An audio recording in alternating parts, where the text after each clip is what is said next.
Let me tell you something most Americans have not been told clearly.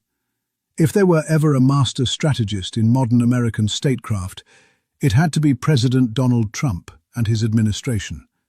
Because for them, the central strategic question was always China. When you step back and study the pattern of their actions, pressures and positioning, a very clear logic appears. They understood something fundamental. For the next 100 years of American global leadership, China is the only true challenger.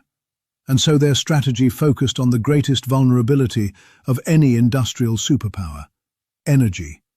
First, Venezuela.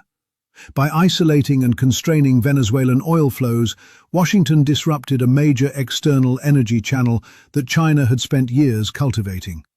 With now Venezuela being more American-aligned, Venezuelan oil shipments are firmly under American control. Then, Iran. On the surface, US pressure and strikes on Iran appear nuclear-related, but strategically, it is energy leverage. Because China imports over 10 million barrels of oil per day, and China is the primary buyer of Iran's seaborne oil exports. And nearly 1/5 of global oil supply moves through a single narrow choke point, the Strait of Hormuz, now directly threatened by conflict. And in geopolitics, geography is destiny. Influence over Iran means influence over Hormuz.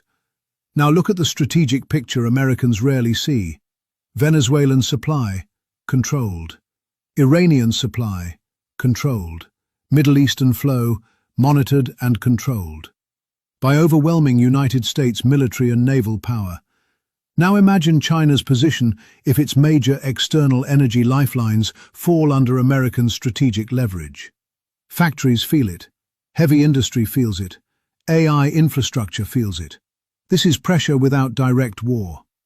For Washington, a US-aligned or weakened Iran tightens energy leverage on Beijing without confronting China directly. And history teaches a simple rule. When you control your challenger's supply lines, the duration of their challenge shrinks dramatically. With relatively few moves, this strategy aimed to extend American dominance for generations. One day, historians may write that this was one of the most consequential grand strategies of the 21st century. Stay with Altus World News, because we see what others do not see. God bless America, and God bless the brave men and women who defend her strength.